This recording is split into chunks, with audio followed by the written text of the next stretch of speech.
Benoit Mandelbrot, the Polish-born, French and American mathematician, known as the father of fractal geometry, is celebrated in today's Google Doodle, on what would have been his 96th birthday.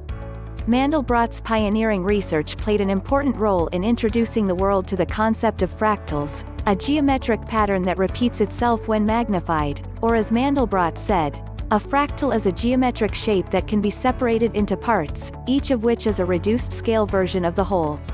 The mathematician was born on this day in 1924 in Warsaw, Poland, to parents of Lithuanian-Jewish heritage. Mandelbrot was exposed to mathematics and geometry in everyday life from a young age and was a local chess champion and student of his father's map collection. In 1936, his family emigrated to France, and Mandelbrot pursued his education in Paris and the US, achieving a doctorate in 1952.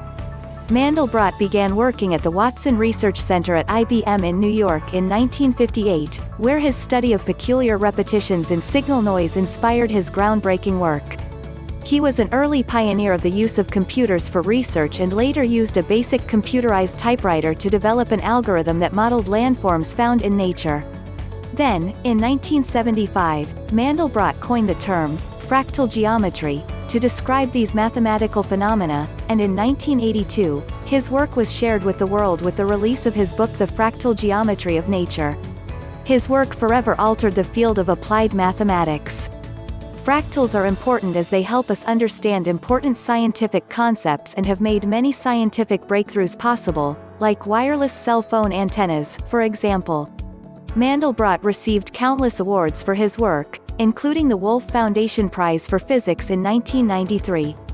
He died in 2010, aged 85. His family worked with Google Doodle on this project, and Benoit's son, Dr. Didier Mandelbrot, said about his father, "Throughout his life, Benoit was driven by curiosity. His memory was prodigious, he played with ideas, always looking for connections. Consequently, he could have interesting conversations with almost anyone, from brilliant scientists and artists to humble machinists and school children. So much of science is about specializing, looking ever more closely at ever narrower parts of the world. Benoit was a rare person who looked more broadly and by this, saw more deeply." Google Doodle says, "Happy birthday to Benoit Mandelbrot, a man whose curiosity helped to expand the way we see the world around us." Quote.